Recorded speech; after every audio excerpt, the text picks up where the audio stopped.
Well, my opinion regarding rollbacks and taxes in general is that we always want to keep them low. We always want to engage in fiscal conservatism. Palm Coast City Councilwoman Teresa Pontieri giving her thoughts about a possible millage rollback in the coming budget. Palm Coast has drafted its first list of priorities for the next budget cycle, including a discussion on potentially adopting another millage rollback. Last year, we gave the rollback because we wanted to make it very clear with the new council, we wanted to really set the stage for a new culture and a new way of thinking about the budget and being very fiscally conservative.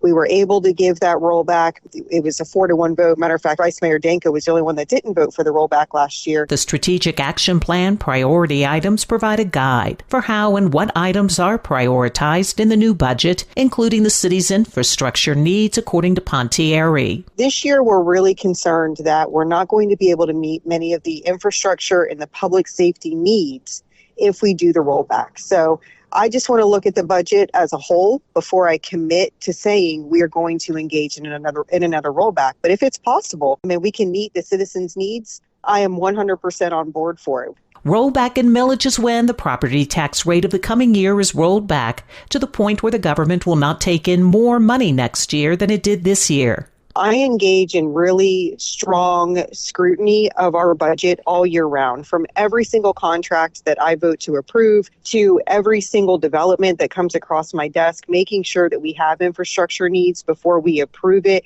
because I know that everything comes with a cost. We'll continue to take a look at other Palm Coast leaders' reactions to the rollback issue in future reports. For Flagler's Morning News, I'm Karen Johnson.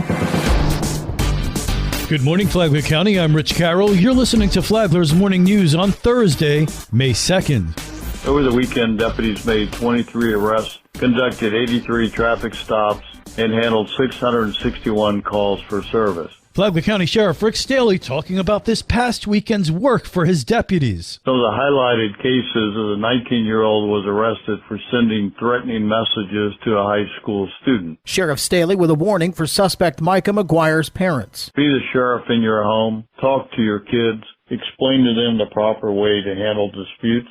Telling us that you were only joking when we come to arrest you, it's too late. We don't like arresting these kids for written threats, so they need to stop it. But parents, you need to be the sheriff in your home. Deputies were also busy at a Palm Coast motel. A suspect attempted to flee deputies and then fought with deputies at the microtel when he was being detained for a significant amount of marijuana and was also found to have a firearm. Deputies did a great job taking this individual into custody. We found that you shouldn't come to Flagler County from Georgia if you're going to commit crimes. The second arrest netting 342 grams of marijuana. Again, don't come to Flagler County unless you want to visit a different hotel known as the Green Roof Inn. For Flagler's Morning News, I'm Daryl Moody.